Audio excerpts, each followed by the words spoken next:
Pada tahun 2015, seorang pria bernama Richard Kerr yang berusia 54 tahun membuka kisah kelam yang membuat tangisnya mengalir. Bapak ini membuka kisah bahwa dulu waktu dia masih kecil, dia menjadi salah satu korban pelecehan seksual yang dilakukan oleh salah satu petinggi politikus dari Inggris. Dulu, waktu Richard masih berusia 5 tahun, dia tinggal di sebuah rumah yang memang disediakan oleh para pejabat untuk menampung anak-anak yang kekurangan. Richard sebagai anak yang berasal dari keluarga yang tidak mampu, ayah dan ibu yang entah kemana yang gak bisa mengurusi dia, awalnya merasa sangat terbantu. Akhirnya dia punya rumah, dia punya saudara, yaitu anak-anak lain yang juga mengalami nasib yang sama dengan dia. Tapi Richard gak pernah menyangka bahwa dia harus membayar semua yang dia nikmati dengan trauma yang gak bakal bisa diobati. Richard bilang dia bahkan gak merasa berani untuk membuka cerita ini meskipun usianya sudah 50 tahun. Tapi dia melihat dunia sudah mulai berubah. Kebusukan yang dulunya bisa ditutup-tutupi sekarang udah sulit untuk dibungkam. Sudah banyak orang yang berani untuk bersuara dan juga publik sudah mulai berani untuk menentang orang-orang yang menggunakan kekuasaan mereka untuk hal-hal yang tidak baik. Apa yang akan kalian lakukan kalau orang yang paling penting, yang paling diidolakan oleh seluruh orang di kota kalian sebenarnya adalah monster jahat yang sering melakukan pelecehan terhadap kalian? Mudah-mudahan ini nggak terjadi di kehidupan nyata kita semua, tapi pada kenyataannya, ironisnya, kasus ini membuat aku berpikir lagi, apa jangan-jangan ada banyak orang yang aku kenal yang dulunya juga menjadi korban pelecehan. Waktu aku masih kecil, aku kira kejahatan cuman mengintai anak perempuan. Makanya anak perempuan sering disuruh pulang cepet, paling dijaga ketat, biasanya nggak ditinggal dengan orang nggak dikenal. Tapi sekarang aku sadar bahwa anak laki-laki juga sangat rentan terhadap kasus kekerasan dan pelecehan. Dan ini adalah salah satu buktinya. Dan yang lebih menyakitkannya lagi, para pelaku ini adalah idola dan juga figur yang tidak mau diganggu oleh masyarakat. Dan masyarakat lebih memilih untuk tutup mata daripada hidup mereka juga ikut terganggu. Manusia memang makhluk egois, tapi untuk bisa seegois ini, kecewa adalah kata yang tepat. Tanpa berlama-lama, langsung aja kita masuk ke cerita. Welcome to Ruang Gelap.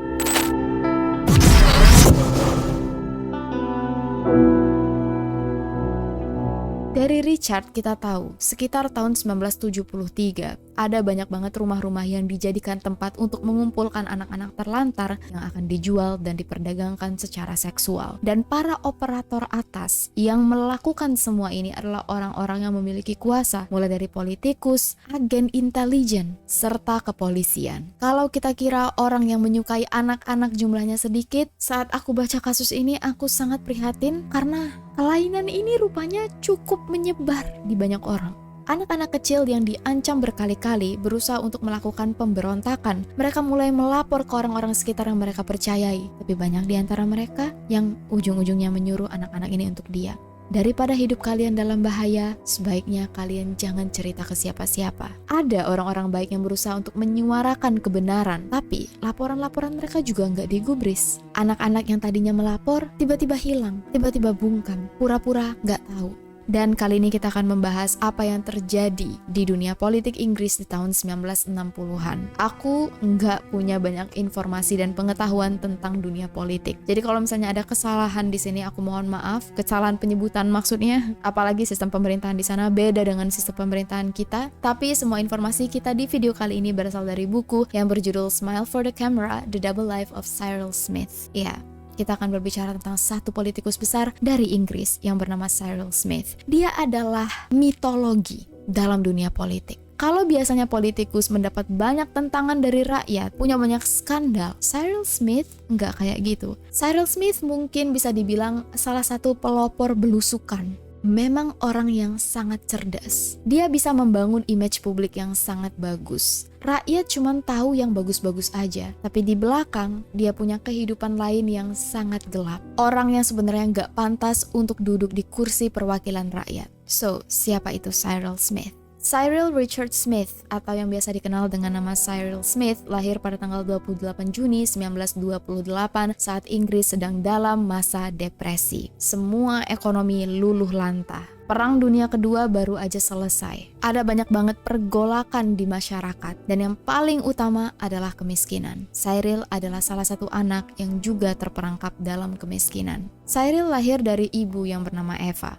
dan dia tidak punya ayah. Cyril tinggal bersama neneknya, ibunya, dan 2 adiknya yang semuanya berasal dari ayah yang berbeda. Bagi Cyril, lahir di keluarga yang miskin bukan sesuatu yang aneh. Hampir semua orang yang dia lihat semuanya miskin, tapi yang paling menyangkut di hatinya, yang paling sakit bagi dia adalah julukan, maaf ya, anak haram. Ini adalah sebutan yang gak pantas dipakai karena semua bayi yang lahir tidak ada yang salah, tidak ada yang haram. Yang salah justru perbuatan orang tuanya. Meskipun sekarang lahir di luar nikah bukanlah sesuatu yang aneh di luar negeri, tapi dulu di luar negeri hal ini juga dianggap sangat memalukan. Enggak pantas, bahkan dianggap sebagai penyakit. Dianggap pembawa sial. Banyak banget orang yang gak mau berteman dengan Cyril. Bahkan untuk beli barang di toko, kadang-kadang penjualnya gak mau ngejual ke mereka. Cyril bilang dia lahir dalam 3 kondisi: illegitimate, deprived, and poor. Sehari-hari ibunya bekerja sebagai asisten rumah tangga di keluarga kaya yang punya perusahaan kapas. Dulu waktu masih kecil-kecil, yang ngurus mereka adalah nenek. Tapi begitu Cyril udah mulai dewasa, sekarang yang harus mengurus keluarga adalah diri dia sendiri. Cyril gak pernah punya banyak teman. Di sekolah, dia cuman diam. Waktu berusia 9 tahun, sekolahnya ada acara nonton bareng. Tapi Cyril gak punya uang untuk membayar. Tiba-tiba Cyril disuruh ikut. Rupanya gurunya yang ngebayarin Cyril. Ini adalah kenangan luar biasa bagi Cyril. Sampai dia udah sukses pun, dia masih sering ngunjungin gurunya ini. Karena dia ngerasa apa ya, tersentuh banget. Untuk pertama kalinya Cyril pergi nonton dengan teman-temannya. Waktu itu mereka nonton Town Boys. Cerita tentang seorang pria dewasa yang mengajak anak-anak kecil yang terlantar untuk tinggal di dalam satu rumah. Ironisnya, film ini akan menginspirasi Cyril atas kejahatannya di masa depan. Sehari-hari, Cyril dan keluarganya hidup berbekal roti-roti kecil, telur yang dibagi berlima, kadang-kadang makanan basi di kotak sampah. Cyril sering dikatain oleh teman-temannya, tapi dia nggak nangis. Dia tahu nangis nggak bakal mengubah semuanya dan dia harus kuat. Cyril sayang banget sama ibunya. Apalagi waktu dia pernah nggak sengaja nguping pembicaraan antara ibunya dan salah satu tetangga. Tetangga ini bilang, "Udahlah, kamu kan miskin. Gak usah asuh anak kamu. Taruh aja mereka ke panti asuhan. Biar kamu bisa hidup agak tenang." Tapi ibunya memilih untuk banting tulang demi bisa menghidupi anak-anaknya. Dan ini yang membuat Cyril benar-benar pengen membantu ibunya. Dia janji suatu hari dia bakal jadi orang besar. Cyril sempat ngeliat ada banyak banget tokoh-tokoh di Inggris yang berasal dari orang-orang miskin. Ada artis yang dulunya juga nggak punya uang, sekarang udah bisa mendanai banyak banget panti asuhan. Ada juga petinggi-petinggi politikus yang pintar berbicara, yang selalu didengarkan oleh masyarakat, yang dulunya juga berasal dari keluarga miskin. Jadi waktu Cyril berusia 9 tahun, begitu dia selesai nonton film di bioskop, begitu dia melihat bagaimana pihak politisi berusaha untuk mempengaruhi masyarakat sekitar, Cyril yang pintar bilang ke ibunya, "Suatu hari Bu, aku bakal jadi wali kota di kota kita." Waktu itu ibunya cuman ketawa. Dia nggak nyangka Cyril bakal menepati janjinya. Waktu berusia 12 tahun, Cyril sempat ikut kompetisi olahraga. Nah, waktu itu terjadi kecelakaan yang membuat Cyril jatuh. Waktu kecelakaan ini terjadi, beberapa bagian tubuhnya memang berdarah. Tapi Cyril nggak nangis dan pura-pura seolah-olah dia kuat karena dia nggak mau kelihatan lemah di depan teman-temannya. Cyril nggak sadar bahwa ada beberapa zat-zat asing yang masuk ke pembuluh darahnya yang kemudian mengganjal di bagian ginjal. Cyril mulai sakit-sakitan dan hampir aja meninggal dunia. Waktu diperiksa ke rumah sakit, Cyril ternyata mengalami infeksi ginjal. Infeksinya parah dan akan mempengaruhi kesehatannya seumur hidup. Selama 9 bulan, Cyril sempat terbaring di kasur tanpa bisa ngapa-ngapain. Setiap hari dia dikasih makan puding roti. Semenjak itu, sistem metabolisme tubuhnya juga berubah dan Cyril menjadi anak yang sangat besar. Kalau kalian lihat foto-fotonya, kalian pasti udah tahu seberapa besar Cyril. Ambisi Cyril untuk bisa bangkit luar biasa. Dia nggak mau jadi beban keluarga. Dia berusaha untuk sembuh. Dan begitu sembuh, Cyril ternyata nggak bisa ikut olahraga yang berat-berat. Karena pola makan yang tidak teratur, makanan yang kurang bergizi, berat badan Cyril makin menjadi-jadi. Cyril sekarang juga dibully. Ih, gendut, jumbo. Bahan olok-olokan semua orang. Cyril sempat ketinggalan banyak banget pelajaran, tapi dia bilang ke ibunya, "Bu, ibu jangan khawatir. Ibu cuman cukup nabung untuk beli baju seragam. Sisanya aku bakal dapat beasiswa." Lagi-lagi, Cyril menepati janjinya. Disitulah ibunya tahu, suatu hari kalau takdir keluarga ini berubah, pasti karena Cyril. Cyril berhasil lulus SMA, tapi nggak punya uang untuk melanjutkan kuliah. Sempet dia punya mimpi, dan ini adalah salah satu penyesalan Cyril. Kenapa dia waktu itu nggak ngotot kuliah? Waktu teman-temannya melanjutkan ke universitas, Cyril malah bekerja. Apapun yang bisa dia lakuin, dia lakuin. Mulai jadi petugas pembersih toilet, penjual tiket di kereta api, nganterin telegram ke kantor pos. Dan untungnya karena pinter, setelah melewati banyak pekerjaan serabutan, Cyril berhasil mendapatkan posisi sebagai salah satu pekerja pajak di kantor pemerintahan. Waktu itu usianya masih muda banget, belum sampai 20 tahun. Tapi Cyril sering ngeliatin orang berorasi di jalan-jalan. Cyril mulai tertarik dengan dunia politik, apalagi setelah dia rajin ke gereja. Cyril menyadari dia pintar berbicara di depan orang. Cyril juga ikut jadi guru di gereja, dan banyak orang yang terpukau dengan cara Cyril menyampaikan pendapat. Cyril mulai berani untuk menegur orang-orang yang salah. Saat ada banyak rakyat yang mulai berani untuk berorasi di pinggir jalan, Cyril yang sudah tertarik dengan dunia politik mulai memberanikan diri untuk ikut berbicara. Dan rupanya, waktu Cyril mengadakan pidato, mengeluarkan pendapat, ada orang penting yang melihat aksinya. Orang ini adalah salah satu dewan yang tergabung dalam Partai Liberal. Nama bapak ini Charles, dan dia berasal dari keluarga kaya raya. Keluarganya punya banyak perusahaan, mulai dari kapas, tekstil, dan Charles punya ide. Cyril, mau nggak kamu jadi aktivis di partai kita? Kamu bantu kita untuk berorasi di depan masyarakat. Dari pertemuan ini, Cyril mulai dapat banyak koneksi orang-orang penting di dunia politik. Salah satunya Sir Archibald Sinclair. Waktu itu Cyril seneng banget. Wah, sepertinya ada jalan menuju mimpinya. Tapi tiba-tiba Cyril dipanggil oleh bosnya di kantor. Bosnya bilang, "Cyril, kamu sudah melanggar kode etik. Kamu ini kan pekerja sipil. Harusnya kamu nggak boleh ikut-ikutan dunia politik. Kamu harus milih, mau tetap jadi petugas sipil atau kamu mau lanjutkan karir kamu di dunia politik." Cyril mulai bingung, karena semenjak dia jadi petugas sipil, dia bisa membiayai keluarganya. Ibunya nggak perlu capek-capek lagi jadi asisten rumah tangga. Mereka nggak perlu pusing lagi soal makan karena Cyril bisa beli. Tapi di satu sisi lain, Cyril tahu hatinya mau ke politik. Cyril sempat berdiskusi dengan ibunya. "Gimana ya, Bu?" Jujur, ibunya yang bangga banget dengan Cyril, pengen Cyril tetap aja jadi petugas sipil. Tapi ibunya juga tahu, dia nggak berhak untuk melarang Cyril. Besok harinya, Cyril dan ibunya datang menghadap bosnya di kantor pajak. Dengan berat hati, Cyril bilang, "Aku milih politik, Pak." Muka ibunya Cyril waktu itu langsung berubah, tapi diem aja. Terus bosnya bilang, "Cyril, kamu telah mengambil keputusan yang bagus. Kamu bakal sukses di dunia politik." Cyril nggak ngambil keputusan ini dengan modal nekat. Cyril tahu, dia udah punya banyak banget koneksi di Partai Liberal. Dengan mudah dia bisa minta pekerjaan dengan mereka. Bener aja, begitu Cyril bilang dia udah berhenti kerja jadi petugas pajak, dia mau fokus berkarir di dunia politik, Charles langsung nawarin Cyril untuk kerja di salah satu kantornya.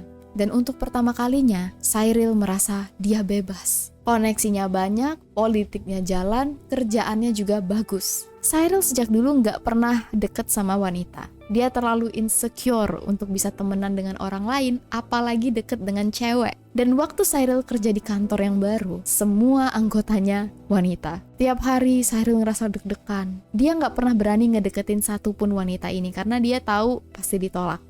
Dan mungkin ini juga alasan kenapa pada akhirnya Cyril justru melakukan pelecehan terhadap anak-anak. Karena dia nggak punya mental untuk membangun hubungan sehat dengan orang lain. Cyril memilih menindas orang-orang yang lemah. Balik lagi ke cerita. Partai Liberal rupanya tetap kalah meskipun Cyril berusaha membantu mereka. Dan Cyril mulai sadar alasan kenapa partai ini selalu kalah karena orang-orangnya memang nggak deket dengan rakyat. Kalau rapat, selalu di tempat yang mahal. Mereka bahkan gak tahu gimana rasanya menjadi orang miskin, gak deket dengan satupun orang yang ada di jalan-jalan. Saat itulah Cyril memutuskan dia bakal keluar dari Partai Liberal. Cyril pindah ke Partai Buruh. Banyak orang yang gak percaya Cyril bakal menang, tapi Cyril nekat nyalek. Waktu itu saingannya orang yang sudah selama 18 tahun duduk di kursi rakyat. Ibaratnya, menjem aja tahu dia bakal dipilih lagi. Tapi Cyril punya taktik.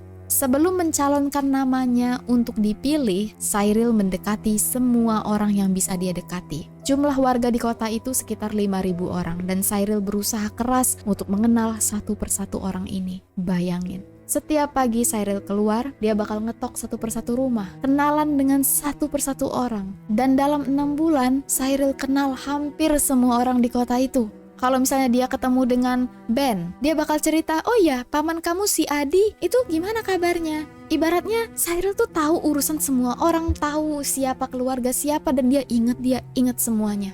Bisa dibilang, Cyril adalah orang yang sangat eksis waktu itu.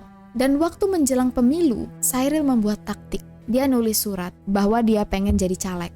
Terus Cyril ngedatangi 10 orang untuk tanda tangan. Ibaratnya sebagai warga yang merekomendasikan dia. Cyril tahu kalau misalnya kita nih ngerekomendasiin orang, otomatis kita pasti mau orang itu menang, ya kan? Apalagi Cyril secara pribadi ngetok ke rumah mereka satu persatu dan bilang, kalau aku terpilih, tenang, apapun masalah kamu bakal aku bantuin. Jadi orang-orang yang menandatangani surat ini benar-benar mendukung Cyril. Yang gak mereka ketahui, sebenarnya Cyril punya lebih dari satu surat. Dia punya ratusan surat. Jadi warga di situ nggak sadar bahwa 1.500 dari mereka adalah orang yang secara langsung merekomendasikan Cyril. Di hari pengumuman, semua orang nggak percaya Cyril berhasil menang. Partai buruh yang dulunya lemah langsung menguat. Semua warga mendukung Cyril. Begitu Cyril menjabat menjadi perwakilan rakyat, dia menepati janjinya. Dia ingat semua orang. Setiap hari kalau ada warga yang punya masalah, mereka nggak sungkan ngomong langsung dengan Cyril dan urusannya langsung selesai. Anak kamu mau masuk sekolah? Aku bantu. Urusan kamu di pengadilan ada yang terhambat? Aku bantu. Jam 3 pagi, warga nggak segan nelpon Cyril. Cyril sangat dicintai oleh semua orang. Cyril benar-benar dicintai oleh rakyatnya. Dia bahkan nggak pindah ke rumah yang besar. Cyril bilang, aku ini perwakilan rakyat, aku juga harus jadi rakyat. Kalau kalian nggak tahu tentang apa yang dilakukan Cyril di belakang layar, kalian pasti ngerasa, Cyril ini orang yang luar biasa keren. Selama 20 tahun, Cyril selalu menang telak. Namanya bagaikan password. Siapa yang nyebut nama dia, urusannya lancar. Koran-koran, media, berita selalu membuat berita tentang Cyril. Cyril inilah, Cyril itulah, semuanya bagus. Setiap ada yang punya urusan nih, kalau minta tanda tangan Cyril pasti lancar. Waktu itu sampai orang-orang bilang, di kota itu Tuhan mereka adalah Cyril Smith. Cyril juga deket banget dengan seluruh kepala sekolah di seluruh sekolah di kota itu. Bahkan seluruh kepala sekolahnya ditunjuk langsung oleh Cyril. Dia selalu mengunjungi sekolah-sekolah dan dia bilang, dulu aku ini anak yang dibully, yang gak punya apa-apa. Makanya aku sayang dengan anak-anak di sekolah. Tapi semuanya ada maksud tertentu. Cyril melihat-lihat, mencari-cari korban mana yang bisa dia ambil. Sesuai dengan imajinasinya dulu waktu nonton di bioskop film Town Boys tentang pria yang mengasuh anak-anak kecil, Cyril berhasil menjalankan keinginannya. Dia sewa beberapa rumah, salah satunya Cambridge House, di mana di situ dia kumpulkan anak-anak yang kekurangan. Orang tua kamu cerai, kamu bingung gimana caranya punya kehidupan yang layak? Ikut aku, masuk ke rumah aku. Kalian bakal makan enak, gak perlu pusing apapun, aku yang menjamin. Ada anak yang gak punya keluarga, ditampung. Anak-anak nakal, ditampung. Dari keluarga miskin, ditampung. Semuanya berkat Cyril. Kita gak tahu sejak tahun berapa Cyril memulai tindakannya yang sangat jahat ini. Dari seluruh cerita korban, yang paling pertama kali terjadi adalah di tahun 1961. Waktu itu korbannya berusia 14 tahun. Lagi nyanyi-nyanyi di sekolah, tiba-tiba didatengin oleh Cyril. Suara kamu bagus banget. Kamu mau nggak aku sekolahin les vokal? Kamu nggak usah takut biayanya. Cyril bahkan ngedatengin keluarga anak ini untuk secara personal disupport hidupnya. Siapa sih yang nggak bangga? Orang tua mana sih yang nggak seneng? Tapi mereka nggak tahu, anak mereka sudah terperangkap oleh Cyril. Setelah beberapa kali kursus, anak ini dipanggil untuk datang langsung ke kantor Cyril. Cyril nanya, kamu udah pinter latihan napas? Iya, aku udah lebih jago sekarang, Pak. Oke, kalau gitu aku mau lihat latihan napas kamu. Sekarang, kamu buka celana kamu. Dan dari situlah pelecehan terjadi. Di akhir tahun 1960-an sudah ada 7 anak yang menceritakan kejadian yang mereka alami. Mereka berusaha untuk bicara dengan orang dewasa, tapi banyak dari mereka yang gak percaya. Masa iya Cyril Smith ngelakuin hal itu? Banyak juga yang gak berani untuk menuduh Cyril macam-macam. Apalagi pihak sekolah. Kepala sekolahnya aja dipilih langsung oleh Cyril. Parahnya lagi, setiap anak yang menjadi korban disuruh untuk mencari korban baru. Waktu aku research di YouTube, ada banyak komentar juga. Mereka cerita waktu itu mereka juga tinggal di Westminster, waktu Cyril masih menjabat. Dan mereka sering dibilangin oleh bapak-bapak, kalau ada yang nawarin kalian buat dijadiin anaknya Cyril, jangan mau. Pria itu jahat. Tapi obrolan ini dilakukan sembunyi-sembunyi. Jadi intinya, sebenarnya ada banyak orang yang tahu, tapi mereka nggak berani. Pertama karena takut nggak dipercayai, kedua takut hidup mereka yang bermasalah. Setelah 20 tahun Cyril menjabat menjadi Dewan Perwakilan, akhirnya dia berhasil menjadi wali kota. Karena waktu itu nggak ada internet, Cyril bisa menutupi semua jejaknya dengan rapi. Adalah mulai bocor-bocor rumor tentang Cyril melakukan pelecehan, kekerasan terhadap anak-anak. Tapi Cyril selalu bilang, itu pasti musuh aku, orang yang berusaha untuk menjatuhkan aku. Sebenarnya ada banyak petinggi, pejabat yang berusaha untuk membawa kasus-kasus ini ke polisi untuk beneran diselidiki. Tapi rupanya pihak kepolisian, badan-badan intelijen juga tidak mau mengusut kasus ini. Anak-anak yang awalnya sempat speak up tiba-tiba hilang. Dan secara resmi pihak kepolisian bilang mereka nggak bakal melakukan investigasi. Dokumen laporan tentang pelecehan yang dilakukan oleh Cyril dimasukkan ke dalam lemari yang berisikan surat-surat rahasia negara. Kalian bayangin seberapa powerfulnya Cyril sampai nggak ada yang berani untuk ngebuka kasusnya. Entah karena mereka emang nggak mau borok mereka ikut keungkap atau gimana, aku nggak tahu. Dunia politik tuh emang kejem. Tapi untuk ngebayangin bahwa mereka ini punya andil dalam perdagangan anak-anak. Setelah menjabat menjadi wali kota, Cyril Smith lalu mundur dari dunia politik. Dia jadi pebisnis, tapi dia masih sangat dekat dengan orang-orang di dunia politik, masih punya banyak power, sampai ujungnya dia meninggal di tahun 2010, waktu dia berusia 82 tahun. Dan waktu Cyril meninggal, barulah kisah-kisah tentang pelecehan yang dia lakukan terdengar kembali. Jumlahnya mencapai 144 orang, dan mereka adalah bapak-bapak yang sudah berumur. Mereka cerita sampai nangis. Aku ngelihat salah satu videonya nggak kuat. Bisa terlihat trauma masa kecil nggak bakal hilang. Apalagi trauma kayak gini. Sudah jadi korban, nggak ditanggapin, nggak dipercayain, terpaksa bungkam. Pelakunya berseliweran di TV, koran, dibanggakan oleh orang-orang sekitar yang nggak tahu sebenarnya apa yang terjadi, dan baru bisa cerita setelah mereka tua, setelah mereka sadar bahwa mereka seharusnya tidak malu karena mereka nggak salah, setelah mereka melihat perubahan dunia, bahwa oh ternyata sekarang sudah lebih aman ya untuk mengungkapkan cerita, karena publik mulai mendukung, karena sudah sulit untuk mengubur kenyataan dan kebenaran. Rata-rata korban mengaku mengalami kejadian ini waktu berusia 8-13 tahun, dan semuanya di rumah-rumah yang memang dikelola oleh para petinggi. Beberapa rumah ini sempat ditutup, tapi nggak pernah diusut.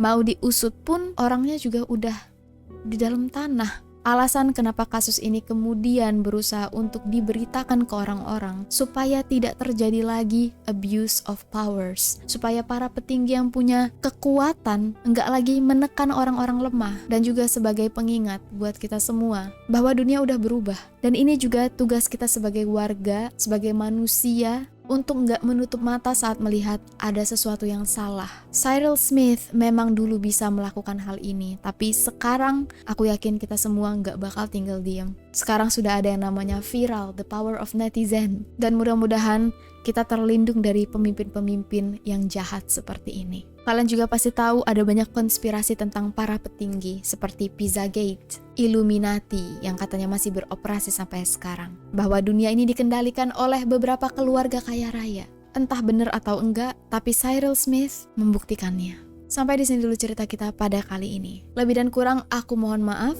Thank you so much buat kalian sudah mendukung Ruang Gelap. I'll see you guys very soon in the next video. Please stay safe, take care, and stay alive.